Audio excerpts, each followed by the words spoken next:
Welcome into the Skinny Podcast. It's the weekly Potpourri edition. I'm Richard Skinner, Local12.com digital sports columnist and editor with Rick Brewer. And each week we talk about sports topics of local interest, maybe a national topic or two. We've got a gambling segment, which we've not been so good at. And my favorite portion of the podcast where you can ask me a question on any topic. Just go to the Twitterverse, hit up the hashtag AskSkinnyAnything. Rick, I'm now almost 2 full weeks removed from breaking the elbows, and then they're moving right along. That's all I can say. That's good to hear. I know everyone, I've had a couple texts as we were getting ready to do this podcast. You know, I send out the tweet asking for Ask Skinny Anything questions, and I didn't get a lot of Ask Skinny Anything questions this week. I got people texting me, what's going on with Skinny's elbow? So I'm glad you were able to provide an update. Yeah, they are getting better. The right one is far better than the left one. I mean, I got pretty good range of motion with my right arm. Oh, look at that, no brace. Yeah, no, I'm good. I'm good there. So go back to the doctor this afternoon to get some x-rays and make sure things are healing properly. That's good to hear. Well, let's get into some Bengals talk. We listened to your podcast with Trags after the 3-point loss to the Ravens. Just a devastating blow for Bengals fans. And it got pretty dark here this week across the city as people were talking about this team. And obviously it always, when things like this happen, it always comes back to the coaching staff. And of course people are really fired up about Zac Taylor's decision late in the game, especially to run the ball 3 times and then kick the field goal. I listened to your points about that with Trags, and I thought they were good. But Skinny, I want to go like a one step farther with the whole Zac Taylor conversation. So many people are talking about that and getting all worked up this week. And I just wonder, is it at all an inflection point for Zac Taylor and this team? I mean, we talk about it all the time, but is this one a little bit different? Has it piled up enough? Have there been enough of these instances where you start to look around and go, maybe he's just not the guy? Yeah, you say that, yet his play calling and play designs got them 38 points, 34 points, 33 points the last 3 games, right? So I get frustration. I do, and I don't think, listen, he's not blameless. He made a decision. He had logical points behind the decision. I don't think it's the decision I would have made. I wouldn't take the ball out of Joe Burrow's hands. But I do think, Rick, he got really spooked by the interception. I think he got really, really spooked by the sack on the series before that last drive of regulation, that he was literally going to say, we're in field goal range now. We're just going to inch it closer. We got a guy that's made these kicks before. We're going to do it. I asked Dan Pitcher yesterday when we talked to him, the offensive coordinator, I said, I'm not going to ask you about should you have passed instead of run. I just said, would you think about instead of piling everybody in the 6-man offensive line and kind of really not having a lot of running lanes created, open it up and go with your traditional offense and run out of that. And he made a good point to me. He said, listen, they're probably going to come with more than we can block. At least when we know we got that all bunched up, we can get a hat on a hat and try to move some people and get some yards that way. We just were trying to avoid negative plays. Again, I get it. I think the inflection point would come, to be honest with you, though, Rick, when and if, and I'll still hold out an if because I'm writing a column about this today, when and if they're out of playoff contention, because I think they'll play their way back into it. I really do. I think this team has enough good parts. I think the one side of the ball is playing at a premier level, the offense. You just need the defense to be a little bit better, and maybe getting a few guys back that are key cogs will help that. It's not going to help Von Bell run any faster. It's not going to help Jermaine Pratt run any faster. It's not going to help Geno Stone get his head out of his ass, but I do think it's going to help some things. I'm glad you brought up their playoff chances because I want to get back to that in a second. But sticking on the Zac Taylor, especially the end of game situation, I don't think this is the indictment of Zac Taylor's coaching that people think that it is. Now, if you're just looking at it large scale and saying the 1-4 start is unacceptable, I'm tired of the Bengals getting off to slow starts, that I can listen to, that sure. I understand, and sure. that I can buy into of like, you know what, maybe you're right. And so another thing I listened to someone argue this week, and I can't remember who it was, but they were saying, if the Bengals were to get rid of Zac Taylor, would other teams be anxious to grab him up this offseason? Would he get another head coaching job in the NFL? And I thought that was an interesting way to look at it, because if I'm another NFL team right now, am I excited about getting Zac Taylor as my head coach? I think most teams would feel probably not. They wouldn't be excited about Zac Taylor. Right or wrong, I don't think he would do a lot for most fan bases. How would you see that? I would say this: Raheem Morris has gotten multiple chances. How many Super Bowls has he gone to? I mean, there's coaches that have gotten second chance. I mean, Bill Belichick got a second chance after not being so good in Cleveland. How'd that work out? Pretty good.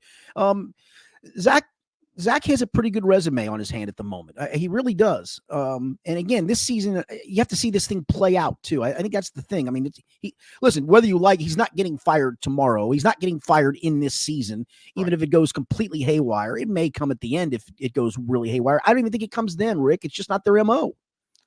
Going back to that series, though, here's what I'm having trouble piecing together, because I totally agree with the sentiment of like, late game situations, you've been playing well on offense the whole game. You have the most talented players on the offensive side. Just do your thing. Don't get conservative. Just go win the game. Play to win instead of playing conservatively. I agree with that fully in theory. But I listen to everyone arguing, telling me what a terrible decision that was by Zac Taylor. And they're all couching it with the idea of, but you don't want to take a sack in that situation. You don't want to turn the ball over. You got to trust Joe Burrow to be safe and be smart in that situation. To me, that's almost what they did. They ran the ball on first down to make it look like, hey, we're just packing in. We're only going to kick a field goal. They looked for the second play to take a shot with the passing play. Joe saw, hey, they see this coming. I got to check out of it and get us into a run so I don't make a mistake. And then at third down and long, you're not going to take the chance of getting sacked, or even worse, you've got a guy like Amarius Mims out there who's playing his first NFL snaps. If he reaches out and holds a guy that beats him off the edge, he just doesn't have enough experience potentially in that situation to know I can't get a holding penalty here. I should just let this guy go and let Zac throw it away. I'd be worried about those same things if I was Zac Taylor. And by the way, we're talking about a guy who, when he was most successful in his career, back in the 2021 season, when they made the run to the Super Bowl, his kicker set the NFL record for most field goals in a postseason, beating Adam Vinatieri's record. This is how he got to the Super Bowl, Skinny. So all these people saying, like, you should trust Joe Burrow, you should one with what have gotten you there in the past. This is how he did it in the past when they've won. He's relied on Evan McPherson kicking long field goals. So it's like, I don't know. It's kind of hard to crush the guy for this line of thinking when, if they just get a hold down, we're talking about the Bengals being right back in contention. Yeah, the flip side of that I understand the argument of is after they lost that overtime game against San Francisco a couple years ago, his whole thing was not taking the ball out of Joe Burrow's hands. But like I said, I think that sack at the end of regulation really spooked him. He brought up, and I didn't even think about it, last week at Carolina. Remember, they were in kind of 4-minute mode, and they were having good success running the football, but they ended up having to punt late in that thing because why? A holding penalty set them back and got them off schedule. And I think all those things go through your mind. Listen, argue the point all you want. I mean, second guessing is always fair. And maybe even in the moment you were mad as a fan that that's all they did was run the football. But I think he had logical points as the reason why. It wasn't like he just willy-nilly said, I'm just going to run it 3 times and kick. No, they were trying to gain some yards. Again, we can all argue again, should it have been? And I appreciated Dan Pitcher's answer to me. I felt like I was second guessing him on the spot, and I don't think he took it that way, but he gave me a good answers to the reasons why they thought the 6-man offensive line was better than kind of spreading it out to run the football. So again, I think there was logic behind all of it. And to your point, the kid gets the hold down, it's probably ball game. Yeah. And look, it's really easy to sit there and say as a blanket statement, don't take the ball out of their best players' hands, play aggressively, go out and play to win, all those things. And we all agree with that. Anyone who played sports in their lives or follows sports this closely, we all agree with that sentiment as a blanket statement. But there's more nuance to this situation than just that. And I don't think this one decision or this end of game scenario is like a huge mark against Zac Taylor and this coaching staff. Now, if you want to argue the New England game and the fact that they're 1-4 in general, I can listen to that all day because the New England game is what is really costing this team right now. And I cannot explain why they looked so unprepared and so poor in that game. Yeah, I agree with that. Skinny, also, as I was watching that game, afterwards, everyone's all upset and they're canceling the season. The Bengals suck and the Bungles and all of this stuff. But it's kind of, I think it's an unpopular opinion, but I found myself, although it stinks that the Bengals lost and they're 1-4 now, that was a fantastic football game to watch. It was. I find myself sitting here thinking, as much as this sucks that the Bengals are 1-4, and as likely as it is that it's going to be difficult for them to play themselves back into the playoffs, we've also got a team that has Joe Burrow, Jamar Chase, a really fun offense that is firing on all cylinders with a bad defense. So they're going to be forced to score a ton of points every week if they're going to win these games. They're going to be forced to play aggressively. I think we're in store for a really fun rest of the season, quite honestly, from an entertainment value perspective. Yeah, the other part, too, is this. You do have to play Baltimore again, but I could argue, and the statistics will probably back me up, but I think the eyeball test of late would do this, too. The 3 best offenses in the NFL, in my opinion, are the Bengals, the Ravens, and Washington. You've played Washington already. You've played Baltimore already. You only have to play them one more time. You play some pretty pedestrian offenses, starting with this week with the Giants, the Raiders, the Browns twice, Pittsburgh's offense twice. I mean, you play some, honestly, even the Chargers offense. You're playing some really pedestrian offenses that probably aren't going to score in the 30s on your crappy defense. And all you need the defense to do is make a little incremental nudge forward. And I think they do that with some of the people coming back. If Sheldon Rankins can play, that'll help. Miles Murphy getting his feet wet last week helped. I think McKinley Jackson getting his feet wet a little bit helped. Another week for Chris Jenkins past the thumb surgery to play two-handed instead of one-handed helps. Getting Mike Hilton back probably helps. So again, I think this offense is capable of scoring in the 30s on anybody, literally anybody. Maybe not that Pittsburgh defense, maybe, but I think they can. I think they're capable of doing that. And you don't need the defense to keep teams out of the 20s. You need them to keep them out of the 30s. And I think they'll do that more times than not and get back into the playoff race. Yeah, or literally in the last game, quite just out of the 40s. That would have been enough if you just did that. Yeah. I went to NFL.com and they have if you go to the playoff picture, they have all the seeds laid out and then the teams that are still trying to fight their way into the mix. And it'll show your projected chances of making the playoffs based on whatever model they're using. I know different sites use different models to project these things, but NFL.com's current model has the Bengals at a 28% chance to make the playoffs right now. If they lose to the Giants, that drops to 19%. If they beat the Giants, that bumps up to 33%. Out of every team that's currently on the outside looking in, meaning every team outside the top 7 right now, in terms of AFC playoff seeding, the Bengals have the second best odds to make the playoffs after the Jets. That's crazy. So that tells you about where they are and how their schedule still sets up. Yes, Skinny, if we're talking about the other teams that are trying to battle it out for that wild card spot, most likely, we're talking about the Steelers, the Raiders, Broncos, and obviously the Jets, who they don't play the Jets, but those other teams, they all play, and they play the Steelers twice. I mean, they very much still control their own destiny in a lot of ways. And I think that's the point that needs to be made. I mean, listen, you got to win games. I mean, that's the bottom line to it. Until you see them start to do that and stack them, it's hard to believe it. But, a few years ago when they were sitting there at 4? No, they weren't 4-4. Were they 2-2? Whatever it was the hell they were when they went on that crazy 10-game winning streak. And it was against really good teams, and it just felt like they kept piling win after win after win on top of each other. Remember last year sitting at 1-3, piled up 4 straight wins when it looked bleak. Well, this year it's one more loss further into it. But I think we're going to look back at this season and go, Washington's pretty damn good. Yeah. Baltimore is obviously very, very good. I could argue they're the best team in the AFC. They don't have the best record until somebody slays Kansas City. It's hard to really believe that, but I just their eyeball test. I think they're the best team in the AFC, to be honest with you. Well, and Steve, they were coming off maybe the most impressive win of the season with what they did to the Bills the week prior. Correct. And again, to your point, you're right. I think we're going to look back and go, geez, how did you lose to 2-win New England? How did you? That's the one that if you miss the playoffs, that's the one you're going to go back to and go, how did that happen? Yeah. And really, I mean, the Washington game, because we had a different narrative about Washington in our mind before the season, that has changed everything about how we're talking about the Bengals. But in reality, the only loss that you really look at and question and say, man, that's concerning is the New England game. Everyone else they've lost to has been a really good team. Yeah, no, and you lose on a last-second field goal at Kansas City. They haven't lost a game. You lost on an overtime field goal that you probably should have won against Baltimore. However you want to rank them, they are the 2 best teams in the AFC, and you're right there with them. So, again, I think the softening of the schedule, the fact that your offense is playing at such a high level, and even Joe said yesterday he thinks they've got some more in the tank, and they probably do. I mean, your goal is to score on every drive, and they don't do that, although they came damn close in the Washington game. I would be optimistic if I'm a fan. I get the 1-4 doesn't leave you that way, and probably until you dig all the way out of the hole, it's hard to talk in that vein. But I don't think it's that far fetched. I just don't. Shout out to my guy Doug, who was texting me about some of this the other night. But Skinny, we've had 3 years with the new with the 17-game schedule, right? The new playoff rules. Yep. Since then, out of the 6 teams that have gotten the 7 seed, the final wild card spot, 4 of those teams finished with a 9-8 record. One of them was 9-7-1. One of them was 10-7. So we're talking about the Bengals need to play basically 9-3 or 8-4 as long as they lose to the right teams. Yeah, right. The rest of the way, are they capable of that? I think so. The Pittsburgh just, to their credit, they found a way to win those first 3 games, but man, they're just so challenged offensively. Now that defense is super good. There's no doubt about that. But gosh, they're just. But Cleveland feels like a train wreck. Now listen, you got to go to their place, both their places, and you still got to go to Baltimore. And you I'm can worried argue, about them putting Jameis in. That's probably what they should do. And I'm surprised that everybody keeps talking about that situation in terms of, you can't cut him because of the big contract. Well, no, you don't have to cut him. It doesn't mean you have to play him either, right? Right.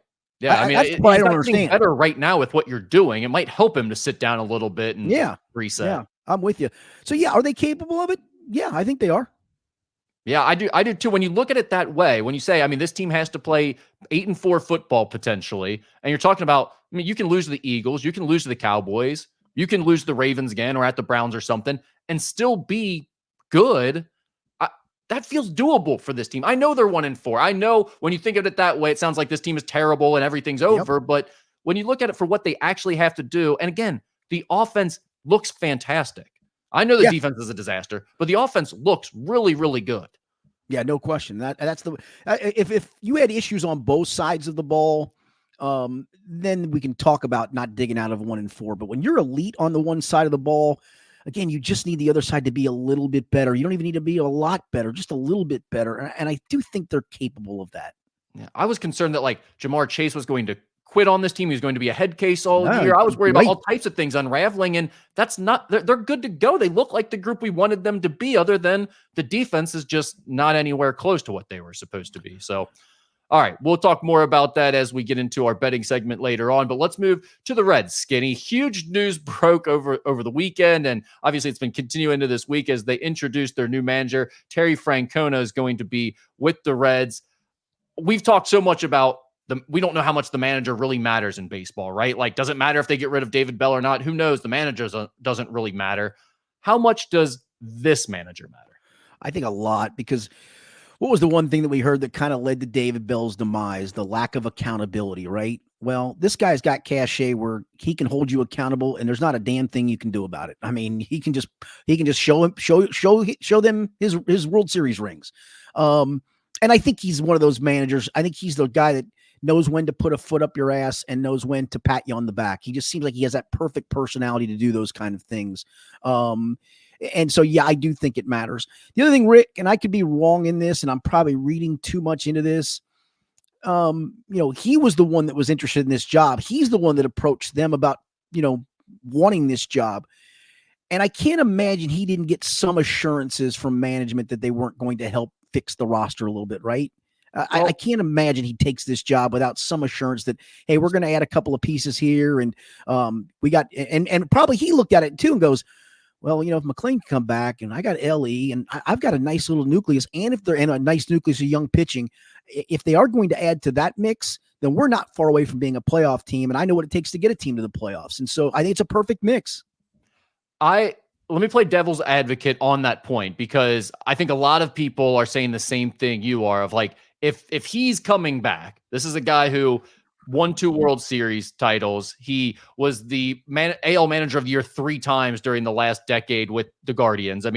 He's been at the top of his game. He got out of it because of health reasons, and he said he wasn't able to communicate with the guy. He wasn't managing the way he wanted to, in part because of those health reasons. Everyone's saying if they were able to get this guy back out of retirement, they had to have made him some type of assurances to what they're going to do with this roster to improve it, right? Yep. I get that. He says, he was asked a question along those lines. He said, absolutely not. We didn't even discuss it. And you're never going to hear me talk about payroll and roster decisions. Whether that's true or not, who knows? But there is part of me that wonders, is this a guy that just can't stay away? Is he just, he's past his prime. It really was the end for him with the Guardians. He probably shouldn't be managing now. He's not in the best health. Maybe he's not relating to today's players as well. And yet, the Reds came to him. He sees an Elly De La Cruz. He sees a Hunter Green. He's like, I just can't not say yes to that. I've got to go manage. Yeah, maybe. I will say this. He did have health issues. Those are apparently behind him. I didn't realize he's had 22 surgeries in his life. I heard 40 the other day. I was like, what's maybe it is. I thought it was 20. What would you have 40 surgeries on? Somebody sent me. Just kill me. I'm done by that point. Hang on. If I can find it, I got a text from a friend of mine that was really interesting. He laid out all the surgeries that he had, and I'm like, whoa, hang on. I see if I can find this. I assume this is has to be multiple surgeries on the same thing to get it right or something. I just don't think I would agree to 40. He didn't send me all of them, but here's some of them of recent vintage. In 2017, he had cardiac aplasia, which a friend of mine had and had to have surgery. 2020, he had intestinal issues from surgery and blood clots. Had his hip replaced in 21. Had a staph infection in his toe in 21. In 2022, he had a shoulder reconstruction and double hernia. And so, hopefully since those 2022 surgeries, he's had nothing but good health and feels rejuvenated to come back and manage.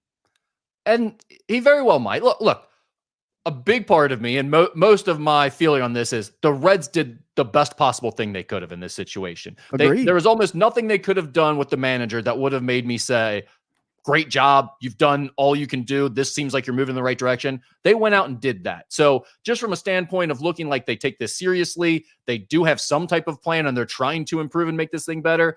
They get an A+ in that regard. Yep. But there are parts of me that are still a little worried about it's not, you need more than just a manager. Even a really good manager isn't going to be enough to turn this team around. I am worried about their plan in place and what they're going to do to move forward. But you got to give it definitely gives Nick Kroll some credibility back that he has some idea of what he's doing. And at least Terry Francona believes in what he's doing. Well, I will say this then. If the Reds don't do something this offseason of significance to improve the roster, then all fingers have to point to Nick Kroll if things go haywire.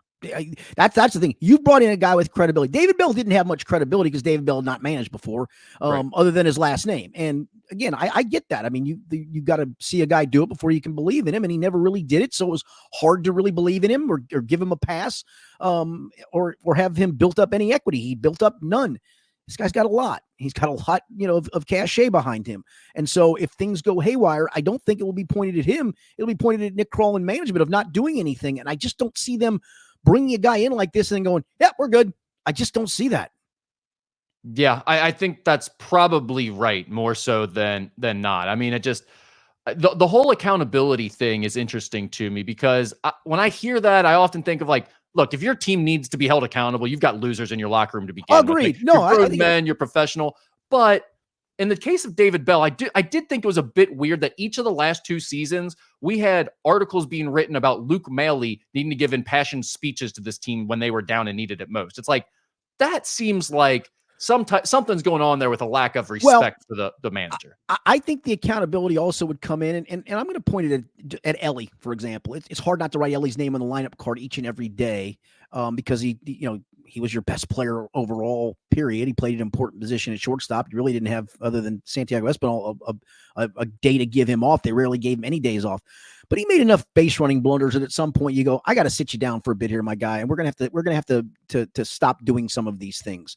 I like your aggressiveness. I like a lot of things you do, and maybe that's part of it. And not just that, of other guys making base running blunders, and it just feels like it feels like it's not a matter of him having a clubhouse of renegades, more so of when guys don't play the game the right way, they're rewarded with their name being in the lineup card again the next day. And maybe that was by default because you had nothing better or nothing else you could put in that lineup. But maybe at some point you got to say, no, I got to sit you down for a day for this reason. Yeah, he used that exact phrase 30 or so times during his press conference, play the right way. He kept referencing that. Francona did. So that's definitely the message he's trying to send, that they're going to play a different way. I also think it is funny that I'm hearing everyone talk about David Bell didn't hold these guys accountable. They didn't play the right way. And then the only example anyone really uses is the base running. Everyone's they ran into too many outs. It's okay. I guess that's the whole reason they're going to be a different team and they need a new manager. But yeah. Well, or maybe situational hitting, when you have the contact play on, instead of, maybe look to lift one to the outfield. It's easier said than done, but guys go through that in their pregame hitting routine of, okay, here I am, guy on third, one out. I got to get one to the outfield. And, again, it's batting practice speed versus game speed and all those things, but that you do work on situational hitting. They were terrible at that, Rick. They were always when they needed to get even a run scored with an out, they couldn't make the proper out, for goodness sakes, let alone get the hit. Yeah, and I'm not even saying that there aren't other legitimate reasons or things that should be pointed out. I've just found it funny over the last 2 weeks. I've heard so much about the Reds base running. It's the thing that everyone is bringing up. Yeah. So if nothing else, I expect the base running to be sharper going forward. Shock of shocks that the 3 hitting coaches, I didn't even know they had 3. I knew they had a bunch of assistants. The 3 hitting coaches got let go. There's a shock of shocks. Have you ever heard the term too many cooks in the kitchen? No doubt. You think that might be the problem there? I mean, what's going on with that? You got my one guy who was in charge of what was it, analytics. What are you crunching there that, hey, if you swing at a ball, hey, Will Benson, if you swing and miss at another ball straight down the middle, start swinging at balls low and in because you can't hit anything thrown straight down the middle for some reason. I mean, what does that guy do? That guy was in charge of the little knob that went on Ellie's bat that he would always get in trouble for, where the other team would be like, hey, that's illegal. And he'd be like, no, it's measuring swing speed or something. Good Lord almighty. All right, let's switch gears here to college football. And Skinny, we had a light week in terms of action this past week. The Ohio State-Iowa game turned out to be not much of one. The Buckeyes won 35-7, but this week sets up for a really fun week. We've got Ohio State at Oregon Saturday night at 7:30. That'll be going on about the same time as the Kentucky and Vanderbilt game, which is at UK. And then Cincinnati is at UCF. That game's in the afternoon at 3:30. Let's start with Ohio State. The biggest thing I'm interested in here is to get your take on, are you surprised at all that Ohio State is a 3.5-point favorite at Oregon? I'm not. I've watched Oregon a couple of times and I've just come away meh. You know, they got up big on Michigan State and just kind of coasted there. But we're talking about two top three teams and you're playing on the road. Yeah, I think honestly, for me, there's a clear line of demarcation of Texas and Ohio State. And then I'd put probably Georgia, Bama, even though Bama had that god-awful loss to Vandy. I'd have them ahead of Oregon, to be honest with you. Oregon just doesn't leave me feeling much. I will say this Ohio State offense, when it starts to click like it did in the second half, with those receivers, I really honestly wonder, how does that team score less than 40 against anybody, right? I mean, good gracious, the riches they have at that position group. And Will Howard running a little bit now, too. Yeah, I mean, when they have a running quarterback, that offense always looks different. Well, and the two running backs running it. I mean, they're monsters, they can do almost anything they want. You know, here's my play sheet. Close my eyes. Oh, okay, let's call that play. It's what it feels like they could do. Yeah. The other thing I'm really excited about with this matchup is Chip Kelly going back to Oregon playing. You know he's going to want to score 150 points if he can. Yeah, so, they're not going to hold back in terms of anything that they've got. And they've played such a light schedule to this point. Teams always say they're running vanilla stuff early in the season. They're holding stuff back.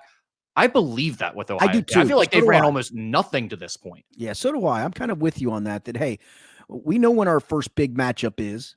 Listen, this game, we talked about this before the season started. Everybody knew this was going to be the game that it's set up to be, right? Yeah. Two of the best teams in the Big Ten, two of the best teams in the country, both in all likelihood undefeated, which they are. And here we go. And so, yeah, you know that going in. You knew Michigan State was going to suck this year. You know what Iowa is every single year. And then the powder puffs you played in the non-con. So to your point, I think there's some truth to that, Rick. We all talk about Ohio State not being tested and having played a cupcake schedule, and everyone's using that as like a point against Ohio State or something in Oregon's favor. But like Oregon's only test to this point was a 37-34 win at home over Boise State, who is ranked now. But I mean, still, it's not like it was a resounding win or they were so impressive there. Like, do you feel much better about Oregon's resume than you do Ohio State? No. I mean, again, they beat Michigan State at home by 21. Ohio State went to Michigan State and won by what was it, 30? Yeah. I mean, so yeah, no, I think they have the right team favored here. That doesn't mean Ohio State obviously is going to win, but I do think they have the right team favored. I do think this will also be a massive win for either head coach. Agreed. Like Dan Lanning or Ryan Day, either way, this feels like a big one. If it's Ryan Day, you're on the road, top 5 game. This is the type of game that everyone keeps criticizing for him not being able to win, when in reality, this game is usually just Michigan every year, right? Like when he gets this opportunity, it usually comes in the form of playing at Michigan. This time he gets that game at Oregon. It feels a lot more winnable, I think. Yeah, the 3 tests this year. I don't know when. Do you have the Ohio State schedule? I can get it because I can't remember. Do they play at Penn State or home to Penn State? They are at Penn State on November 2nd. Yeah, I mean, for Ohio State, in my opinion, this would be a big win to give you some wiggle room down the road, just in case you do slip up at Penn State or lose again to Michigan, which I don't see happening by any stretch this year. Michigan is not as good. And it also sets you up, in my opinion, that, you know, you've got a real good shot then to run the table and be the number 1 overall seed when push comes to shove. Because I think Texas is going to lose at some point just because in the SEC, I don't see anybody getting through that thing unscathed, for goodness sakes. If Bama can go to Vandy and lose, anything can happen in the SEC. And it kind of has. I mean, Ole Miss loses to a Kentucky, then turns around and smacks South Carolina at South Carolina after South Carolina smacked Kentucky at Kentucky. It feels like it's one of those goofy years in that league. So for Ohio State, or maybe even just for the winner of this game in general, I think it puts them in a real good position to be the number 1 overall seed. And I think it's going to be Ohio State. Yeah, I would agree. All right, Kentucky hosts Vanderbilt at 7:45, and just like when Kentucky plays Vanderbilt every year, Skinny, this is becoming a big national matchup that people are talking about. You've got a team coming off a win on the road over the number 6 ranked team in their last time out versus a team coming off a win over the number 1 ranked team their last time out. A marquee matchup, just like it always is when these two teams match up. Marquee matchup, no question. Nighttime in the SEC. I will say this. I don't think there's ever been a time in my lifetime that I could talk about a Kentucky Vandy matchup and go, well, good thing Vandy's going to come off have a letdown coming off of a big win. I mean, that's actually the position they're in. Yeah, you're saying it's a good thing Kentucky was able to have a week off to come down from their big win. So they're not overlooking anybody. And then on the other side, it's like, well, Vandy's in the opposite boat. They're coming off the big win, so this feels like letdown city for them. You know, their coaches are going to be telling them that all week leading up to this game, but it's just hard, man. We see it all the time. It is. That's the thing, man. I love Kentucky in this matchup. I do too. I do too. I'm with you. We'll get to that in the betting segment, but I'm kind of with you. But I've never been able to say, well, Kentucky's catching Vandy at just the right time. That's right. Cincinnati is at UCF at 3:30. I mentioned. I guess my biggest question here, because this has become kind of a rivalry game. Both teams, in theory, need this game for whatever that means at this point. But is UCF a mess right now? I mean, they had 6 players drop off their team after the first 4 games because they want a redshirt to preserve their eligibility and transfer. I kind of hate this new way of doing business where guys are like testing out a team for 4 games and then deciding to redshirt if it didn't go the way they wanted or they didn't get the right NIL deal or what have you. But it seems like this would set up well for Cincinnati, right?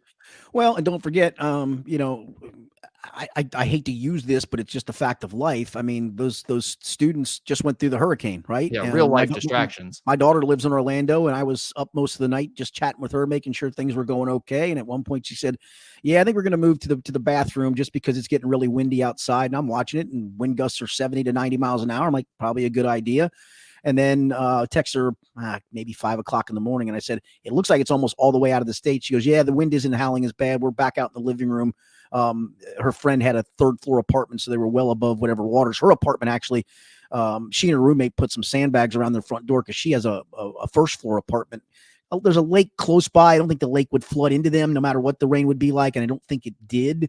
But it was wise of her to go where it is. But again, she's dealing with that. And so I'm a student athlete dealing with that and football practice and maybe not even be able to get ready for football practice. Or it just feels like you're catching UCF with a mess in general and then having to deal with them having to go through the hurricane this week too. Yeah, there's a lot going on there right now in general that would seem to be distracting a bit, but sometimes those are the types of situations that bring a group together and they come back and get a big win, and then they all talk about how they won under those adverse circumstances. So who knows? But this is a game where it kind of feels like you win this one and you can keep talking about trying to stack the wins, maybe get a bowl win, what have you, have a positive season. You lose this one and it starts to feel a little bit more like, man, they just can't win a close game. You're right. The hump. You're right. I mean, it's kind of until you prove it and do it. Go back to played a really good game at Texas Tech. You should feel good about how you played. Obviously, the result wasn't that. Pitt now is still undefeated, and you played one bad quarter against them. So it's not like they're far off, right? But to that point, being far off and winning are 2 different things. And I think you're at the stage where you need to start stacking some wins to get some level of belief going for everybody involved. It just feels like they're stuck at the moment, but hopefully the running back situation will be better this week in terms of health, and they can get that on track, and that should help. Skinny, the other thing I just wanted to mention is, like, how much have you thought about the college football playoff to this point? Like when you're looking at the games for the week, are you thinking like, oh, that's going to be a big matchup because those teams are on the bubble or anything like that? Not there yet with that. I mean, I look at them as, big matchups and whatnot in some of those. Texas, Oklahoma this week's an interesting game to me.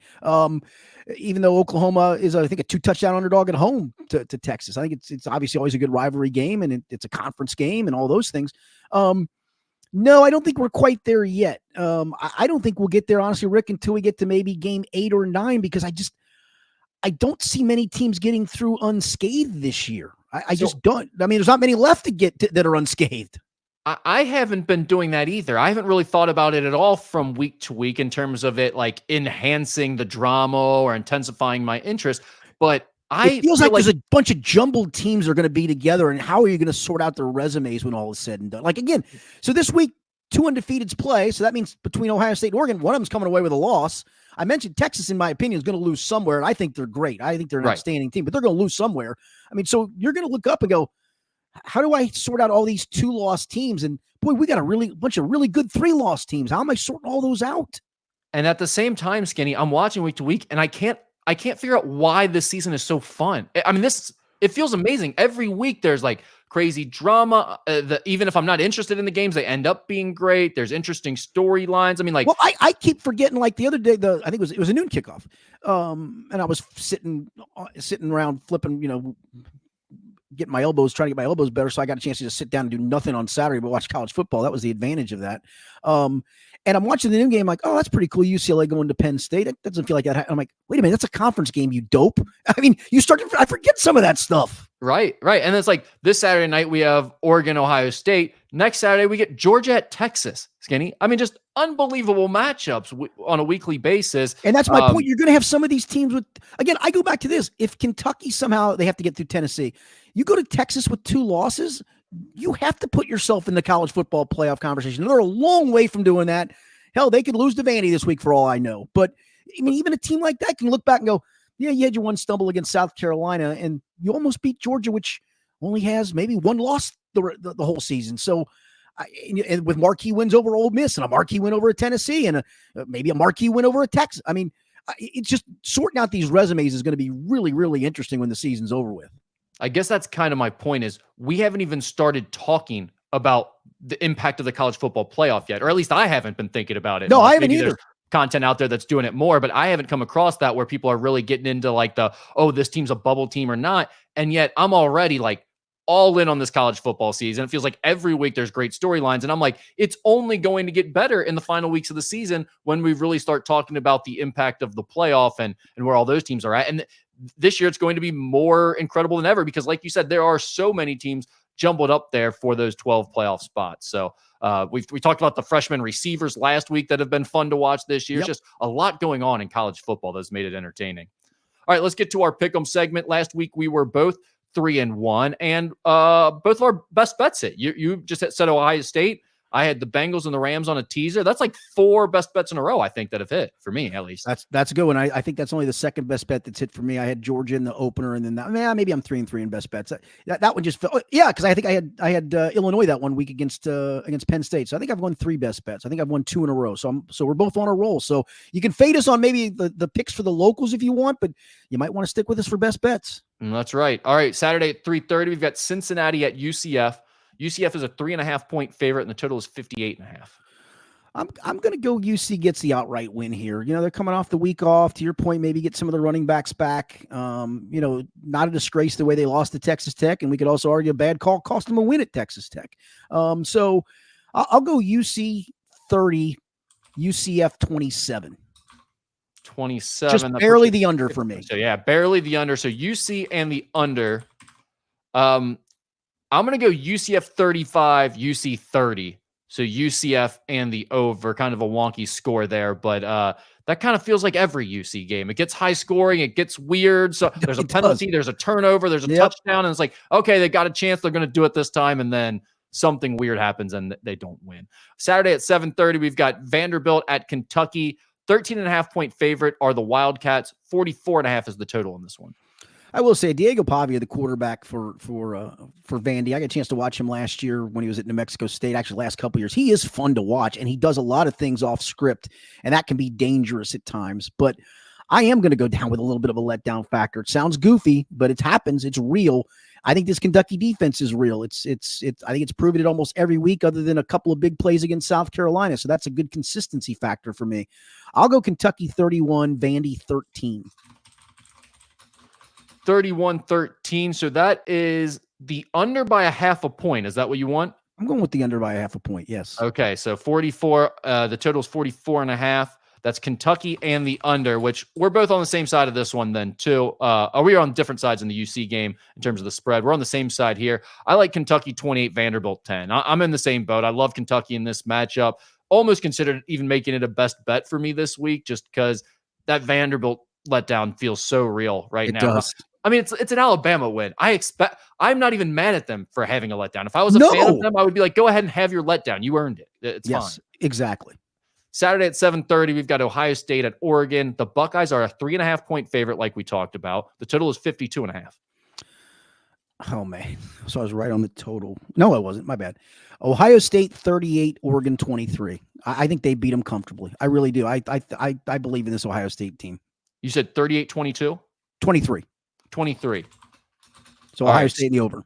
Ohio State and the over for you. We're on the same side of this one again. I like 35-20 here. I think Ohio State rolls as well. I'll admit I have a West Coast bias. Like, I never respect the West Coast teams like I do the teams from our region or the South. It just is what it is. And until they prove me wrong here this year, I'll feel that same way. I just don't think they're at that. They're really good. They're a top 10 team, but they're not like top 5, not top 3 at least. I don't think so either. And Ohio State very much is. Sunday at 4:25, we've got the Bengals at the Giants. Bengals are 3.5-point favorite. The Giants are 40, or the total is 48.5. Yeah, so I'm going to go with another under. I'm going to go Bengals 27-20. That Giants front line is for real defensively. They got 22 sacks in the first 5 games, the Giants do, and they've got 11 different guys have recorded a sack.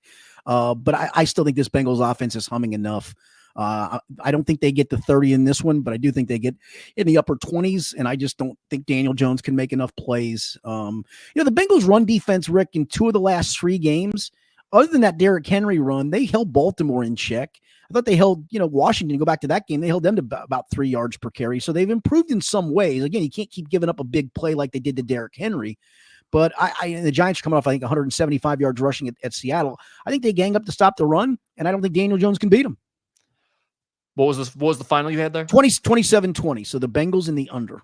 Bengals and the under for you. By the way, the Derrick Henry thing, I had a 5-leg prop parlay for the Bengals-Ravens game. Okay. I had covered 4 of them, and we're in overtime at this point. Yep. And the last leg that I need is Derrick Henry to get 80 yards, and he was sitting at like 40 something. So so no chance. I mean, you're just not going to get it in that situation when you're already in overtime. Wow. Then he ripped off that big run, which ripped my heart out from a Bengals perspective, but also won me a nice chunk of change on a 5-leg parlay. So I got one for you, not quite along those lines. So I hit a parlay during the day. I usually make about 7 parlays on a Saturday, put 70, 80 bucks in the pot. And then, if you can hit one, which I've fortunately hit a couple over the last couple of weeks. So I got a little bit of a bankroll. So I hit one early in the day. And then, from that point forward, it's kind of fate, right? Like you're 1 leg short here, 1 leg short there. You're like, gosh, this could have been a big day for me. Instead, I'm going to win a little bit and I can't be mad about that. So I play a pick'em game, a friend of mine's pick'em game where we get 12 college games and you do it confidence-wise against the spread. And one of the games on there was Arizona State, Texas Tech.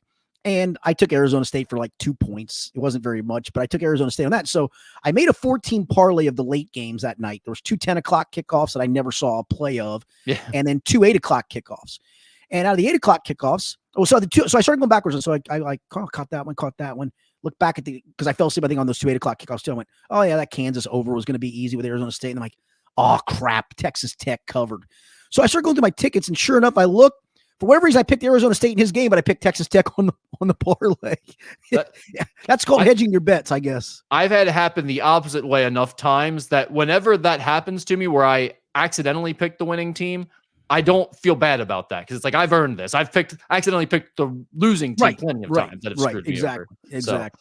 By the way, no one's paying attention anyway, but I said this game was at 4:20 on Sunday. Yes. It's 8:20. It's a prime time. It's a prime time game. Yes, I know that well because I have a very early morning flight the next day out of Newark. That's right. Protect those elbows at all cost. Easy on the public streets at night, please. Bengals 31, Giants 23 for me. Bengals and the over. So we're on the opposite side in terms of the total there. And that brings us to our favorite bet of the week. What do you got? I'm going back to the 4-team teaser in the NFL. There are a ton of home underdogs this week. Yeah, there's some good teasers. I got that too. All right, I'm going to take Dallas up. I'm going to do six pointers. Dallas up to getting 9 at home against Detroit. Yeah, that's part of mine. Vegas up to getting 9 at home against Pittsburgh. I'm taking Denver up to 8.5 at home against the Chargers. And I'm taking, hang on, there was one other home dog. Was it a home dog I like? No, I guess it wasn't. Yeah, it is. I'm sorry. And I'm going to take Carolina up to 12. I know Carolina gives you the is, but Atlanta feels like it just has never. Its wins are close. It just teams score on them, and so I'm getting 12 at home here. I think I can live with that. So you've got Cowboys at 9, Vegas at 9. I think you said 9 on the nose. Yep. Denver at 8.5, and Carolina getting 12. Carolina at 12. Yes. Okay, so I'm with you on the NFL teaser train. I like now. This is not a home team, but they're playing well enough that and Baltimore plays some close games. I like Commanders plus 12.5 at Baltimore. And I like what was that total? I meant to look at that total. That's got to be in the 50s. I think it was 52.5. Yeah, 51.5 right now is what I'm looking at. So yeah. Cowboys plus 9 at home against the Lions as well, with the Commanders plus 12.5. I'm going to stick with the two teams. Served me well last week. You needed to tease it. Otherwise, you wouldn't have won those bets. So hopefully that'll pay off again this week. Yep. We'll go to Ask Skinny Anything now. Who made the better coaching decision this week, Skinny? Oh, no. The Reds hiring Terry Francona or the Bengals not firing Lou Anarumo / Zac Taylor? The Reds by far. Listen, I get the disdain for Zac Taylor and Lou Anarumo at the moment, but I mean, the personnel on defense, it's just, listen, Rick, they're so bad at safety. There's a part of me thinks they got to make over the safety position again this offseason. I mean, everybody was clamoring for Jordan Battle to play until you saw his 8 or 9 snaps and he was lousy, right? I mean, he was terrible. That guy that kept tweeting us about Jordan Battle's stats has gone quiet. I don't know what happened to him. We weren't even like, I don't even care about Jordan Battle. He's fine. It's just the Bengals don't trust him. That was our whole point about why Dejon Anthony was in that situation. It's like the Bengals don't trust Jordan Battle. He might be the greatest safety that ever lived, but they don't trust him. You kind of want to not miss meetings either, my guy. That's part of it. That might help. Yeah. Rank order of current state of professional franchises in Cincinnati: Bengals, FCC, and Reds. I'd still rate Bengals ahead. I mean, just because of what they've done here recently, then I'd put FC and the Reds would be a distant third. Yeah, I agree. I think that's pretty easy still. I know the Bengals because of 1-4 start, but it's like the Bengals, there are some concerns about the franchise in terms of paying the players long-term and stuff like that. But overall, they have continued to move in a positive direction. And FC's having a good year. It was having a great year. It's kind of petered out a little bit. Maybe things turn around in the playoffs, but until you get in the title mix, the Bengals have been in the title mix 2 of the previous 3 seasons. Right. Did everyone forget about the 90s and early 2000s with the Bengals? It's like crazy to me that people are this upset about the Bengals when it's like, I understand that you want to have a standard and you want to live up to that regularly, but we lived through 2+ decades of just absolute turmoil. Well, this isn't that bad. So don't forget, Marvin Lewis got 15 seasons here. Yeah. Didn't win a playoff game, and people consider Marvin did some good things. Yeah, right. Yeah. Skinny, what's your favorite Cincinnati beer to wash away your Bengals sorrows with? That's a good one. I'm not it's terrible. It's gonna be terrible to say this. I'm not a big local beer guy. You're just a normal domestic beer flavored beer guy. Yeah, well, no, I'm a Heineken guy. Oh, that's true. Yeah. Or a Bud Light guy. I guess I would go with. I had it the other night when I was doing a show down at Moorline Lager House. Their amber lager. I can't think of the name of it. What it was called. That was pretty good. Yeah. You know what? Xavier fans will not like hearing me say this, but I think Cincy Light is a pretty solid drink. I know. I can't do it. I can't do that. I can't do the garage beer either. I've had somebody got me a case of that and I can't drink it. I don't know why. I'm sorry. The Kelsey brothers are pissed. I know. I'm sorry. I had a good one at Sam Adams that was like a tangerine cream ale. It was something to do with FC Cincinnati. It was like orange and blue. Dennis Leary did a skit about this once. I'm just a beer flavored beer guy. I don't need any other flavors in my beer. I respect that. Skinny and hold on. Well, let's do it this one. I've got 2 questions I'm going to ask out of order here. By the way, George, my guy, I've got yours. He's got a great one for me. I just have had no time. I have to look up 2 of the people on the list he sent me. So I still have your question in my email. I promise you I will get to it. I just have to do, he sent me, these questions. He wanted me to rank the following artists who play the piano in honor of Joe Burrow learning how to play the piano. And I knew all of them but one person. So I have to look up this one person and hear their music so I can put the ranking. It's going to be hard to rank. Like Ray Charles is in there, Alicia Keys. I mean, there's some good names in there. I tell you what, the one thing little Richard. I mean, there are some Jerry Lee Lewis. I mean, I'm not sure how I separate all of them, but George, I will get to it because I love the question. the one thing people have to respect is the integrity of the Ask Skinny Anything rankings that we No give question. out. You will not just throw out a ranking without having looked up the one piano player who you didn't know. That's why I love about this. Like I admitted the one week I didn't know what Star Crunch was. And what do? We go out and order and get us a Star Crunch and chew it on the air. In the name of journalism and credibility, we got Absolutely. Star Crunches. And I'm a Star Crunch guy, I would say now. I haven't had any more since then, but they're good. They're good. Yeah. All right. Two last questions here. What are the origins? A longer question was the guy mentioned an episode we did back a couple weeks ago where we were talking about crutches on the air. And he said, these aren't necessarily crutches, but I call them skinnyisms. He wants to know the origin of them and where, like how you first started using them. Okay. There's a long message he sent. Line of demarcation. I don't know. I just like the line of demarcation. It just feels like you draw the line of demarcation. I don't know why. You've never heard that from anywhere else. That wasn't something you stole or whatever. No, I just, it just feels like something that feels like it's solid, man. Like I'm drawing the line of demarcation.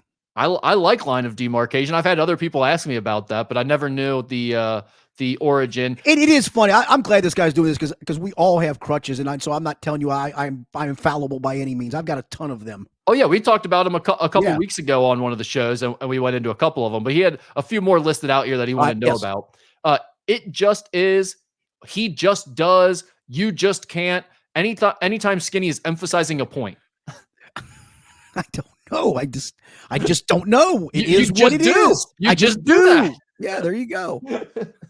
And then the last one he had on here was for goodness sakes. Yeah, that's the for goodness sakes for me. As you know, I can have pretty salty language, and that's kind of my dropping off point. Yeah, that's my dropping off point for not cursing. I try so hard. I really do. I mean, when I'm around buddies and people I know and friends in public, I drop curse words like a sailor. But that's kind of my that is a crutch for me, not cursing.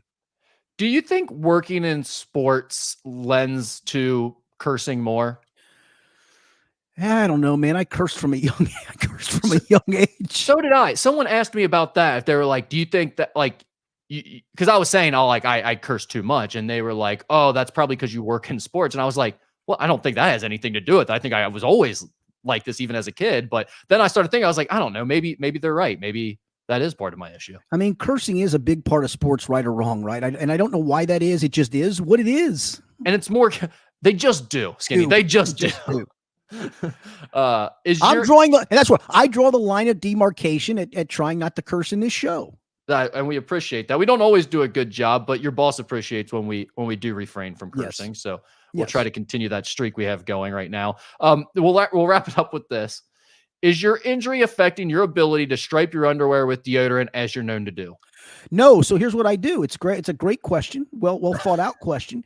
I can't do it after I put them on, so I stripe it before I put them on. Naturally. Why didn't we think of that? The person who asked the question should have known that. Exactly. I will say I've gotten, as I mentioned, I got this arm's got like tons of range of motion. Look at the dexterity there. You're moving all around. Yeah, this hurts a little bit. Like I've stretched a hair too far. The other one's a mess still. I got to get that one today. We're still doing brace on the left elbow, huh? Well, I've gone without it most of the time, but I thought during this podcast, if I move it a certain way, man, I probably would have yelled something that nobody would have wanted to hear because it occasionally catches. And I got to ask the doctor today what's causing that to catch. It goes away real quick. It's like the most intense pain for 2 seconds. And then it goes away. But and you know what your doctor's going to tell you? It just does. It just does. It is what it is. It is what it is. I mean, what can I tell you? But yeah, no, I thought that out ahead of time, my guy. I know who asked that question. But so, at least I think I know who asked that question. It was a couple, but they're in the same group text that you're talking about. Okay, there we go. Got it. All good. Yeah. All right. That's all we got. All right. Appreciate it as always. It is what it is. For Rick Brewing, I'm Richard Skinner. It's been the Skinny Podcast, the weekly potpourri edition. Don't forget, join Mike Petralia and I after the Bengals game for our Bengals post-game podcast. As always, both podcasts are brought to you by Blake the Attorney Maisel.